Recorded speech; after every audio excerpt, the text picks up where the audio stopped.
खूबसूरत चेहरे के पीछे छुपा अंधेरा।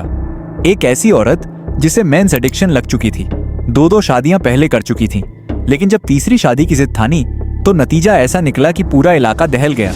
उसका शव 7 टुकड़ों में बंटा हुआ मिला, अलग अलग जगह से बरामद किया गया। सोचिए, एक औरत की डेड बॉडी जब 7 हिस्सों में मिलती है तो पुलिस भी सहम जाती है। लेकिन हैरान कर देने वाली बात यह है कि टुकड़े करने से पहले उसके साथ जो हुआ उसे सुनकर आपकी रूह कांप जाएगी। दोस्तों, ये सिर्फ एक क्राइम स्टोरी नहीं है, बल्कि ये सवाल उठाती है कि क्या लस्ट और ऑब्सेशन इंसान को इतना अंधा कर सकता है कि वो इंसानियत ही भूल जाए? क्या शारीरिक इच्छाएं इतनी हद तक बढ़ सकती हैं कि कोई जान से ही हाथ धो बैठे? वेल दोस्तों, my name is Dave and welcome to our channel. आज हम आपको बताएंगे इस केस की वो पूरी कहानी।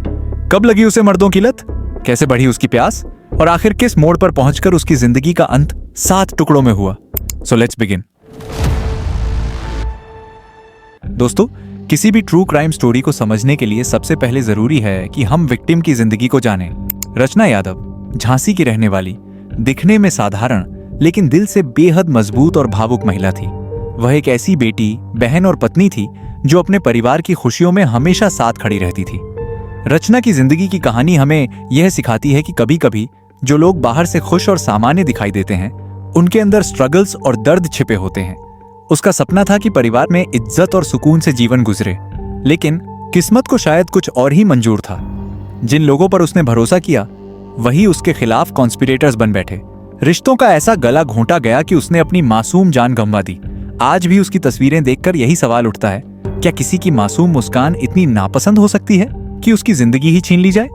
रचना यादव अब सिर्फ एक नाम नहीं रही, बल्कि एक प्रतीक बन गई है ट्रस्ट वर्सेस बिट्रेयल की कहानी का, जिसमें भरोसे का सबसे बड़ा खून हुआ।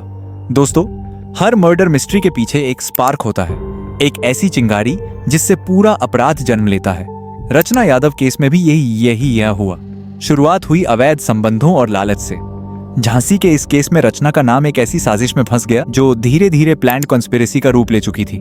आरोपी उसके बेहद करीबियों में से थे। विश्वास और रिश्तों की आड़ में उन्होंने कई दिनों तक यह प्लानिंग की कि रचना को कैसे रास्ते से हटाया जाए।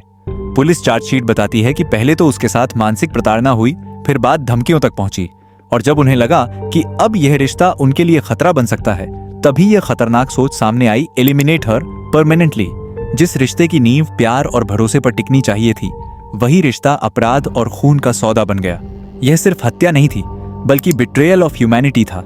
इस तरह इस केस की शुरुआत महज एक बहस या झगड़े से नहीं, बल्कि रिश्तों के पॉइजन से हुई एक ऐसा जहर जिसने अंत में रचना की जिंदगी को निगल लिया। दोस्तों, जब क्राइम प्लान पूरी तरह तैयार हो गया, तब उसके एग्जीक्यूशन का वक्त आया।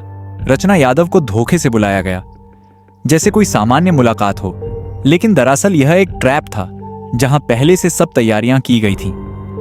पुलिस की जांच रिपोर्ट के अनुसार सबसे पहले रचना पर अचानक हमला किया गया। उसके हाथ पांव बांध दिए गए ताकि वो किसी तरह मदद के लिए चिल्ला न सके। इसके बाद आरोपियों ने बारी बारी से उस पर हमला किया।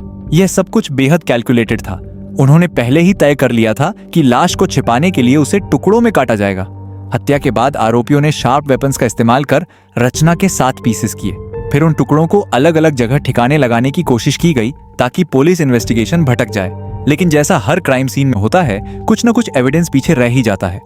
यह कोल्ड ब्लडेड मर्डर था, जहां न कोई गिल्ट दिखा, न कोई डर, सिर्फ एक ही मकसद, इरेज हर एग्जिस्टेंस। लेकिन इतिहास गवाह है, सच्चाई चाहे कितनी भी छिपाई जाए, वो कभी दबती नहीं है। दोस्तों, हर क्राइम अपने पीछे कुछ न कुछ क्लूज जरूर छोड़ता है। रचना यादव के केस में भी यही हुआ। जब उसका शव टुकड़ों में बरामद हुआ, तो पुलिस के लिए यह सिर्फ एक मर्डर मिस्ट्री नहीं, बल्कि चैलेंजिंग इन्वेस्टिगेशन थी। पुलिस ने सबसे पहले उन जगहों को घेराबंदी कर एविडेंस इकट्ठा किए जहां शव के टुकड़े मिले थे। फोरेंसिक टीम ने हर एंगल से जांच की, खून के निशान, कपड़े के टुकड़े और आसपास के सीसीटीवी फुटेज। यही फुटेज पुलिस को प्राइम सस्पेक्ट्स तक ले गई। इन्वेस्टिगेशन में पता चला कि रचना की आखिरी लोकेशन कुछ खास लोगों के कांटेक्ट में थी। कॉल डिटेल रिकॉर्ड्स और मोबाइल सर्वेलेंस ने धीरे धीरे पूरी कॉन्स्पिरेसी का नक्शा खोल दिया। एक एक करके आरोपी पुलिस की पकड़ में आने लगे। सबसे पहले 2 मुख्य आरोपी पकड़े गए, जिनसे पूछताछ में शॉकिंग खुलासे हुए। फिर कई दिनों की मैनहंट के बाद तीसरा आरोपी प्रदीप भी झांसी से गिरफ्तार हुआ।